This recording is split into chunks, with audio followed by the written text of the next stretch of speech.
All right, man. What's going on? Top of the work week. I think I got it posted up yesterday. Went to Lowe's, gave them a couple $100 for the add-on, maybe about $350. Uh, the main point I want to make is to understand that when you're saving money and you're doing it yourself, it's still work and it's still time. You always hear time is money. So you have to make that decision, whether or not is it feasible for you to try to save money, or are you not at work or not doing other jobs you could be doing, making money to try to save money. That might kind of defeat the purpose. My situation, like I said, I have a slow season, so this is kind of my slow season.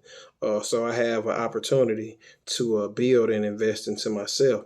And this dynasty, this platform that I have, especially having the cars that I have, I would like to be able to work on them at one central location and not have them spread out. The same thing with motors that I've been doing. I've had them spread out. Some at this shop, some at the other shop, some at the machine shop. So I'm adding on to the shop. I've been trying to show that process. The main thing I try to show is the good, the bad, and the ugly. That's pretty much everything, right? Yes. So I also want to mostly show my flaws, to where everything is not crooked. Everything is not straight. A lot of stuff is crooked. A lot of stuff is not square. A lot of stuff is eyeball, and it's still feasible. If you're that person, and it's really hard to do certain stuff by yourself. A 16-foot board leveling that takes a really long time by yourself. I show that process. The same thing with hanging drywall. Hanging whole sheets of drywall by yourself is a task.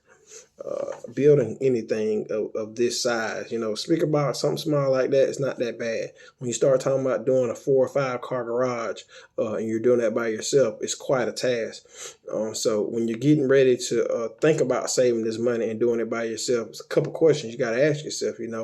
Is it feasible, for me to take the time and the money to do this? Am I going to save money, or should I be paying somebody because I have other jobs over here I can be doing, or a job I could be at making money and just pay somebody to do this?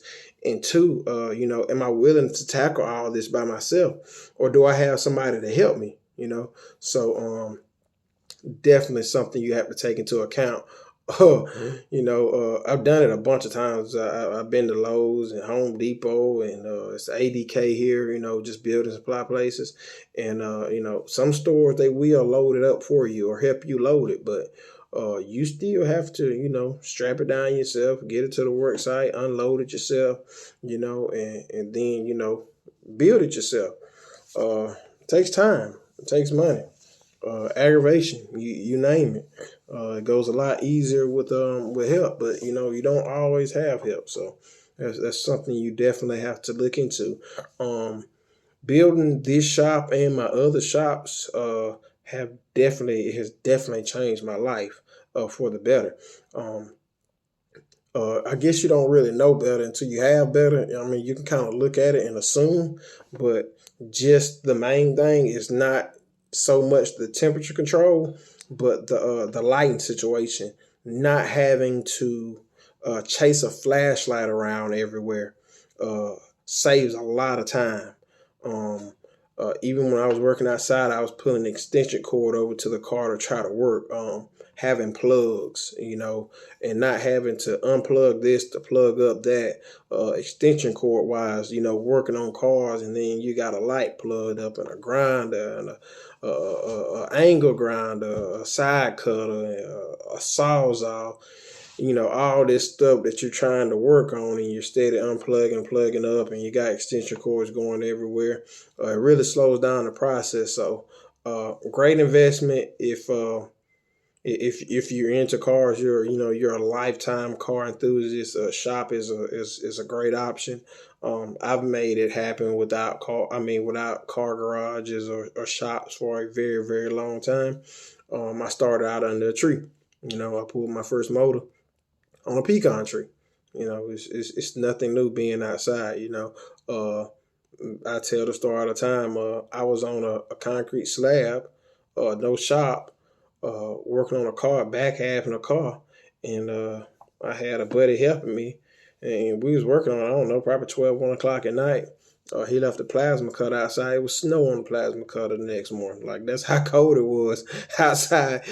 Back half and back half in the car, on a concrete slab. So I've done it, but it's a lot easier to do that job and not having to take your tools. I was putting the tools inside the car and then snatching them back outside the car, just working on this build outside. So a lot easier to do that inside. So like I said, I made it happen outside. I made it happen inside my dorm room building motors.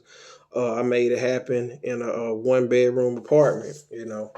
I was still building motors. So, I made it happen, but it's a lot easier to make that happen inside the shop. So, that's one reason, I'm real big on trying to show, the DIY on the shop build, and as I get that done, I'll be able to show, hey, boom, did the shop build. Now I'm able to get, other cars in here, and we'll show the process on that, how we're gonna be fabbing those.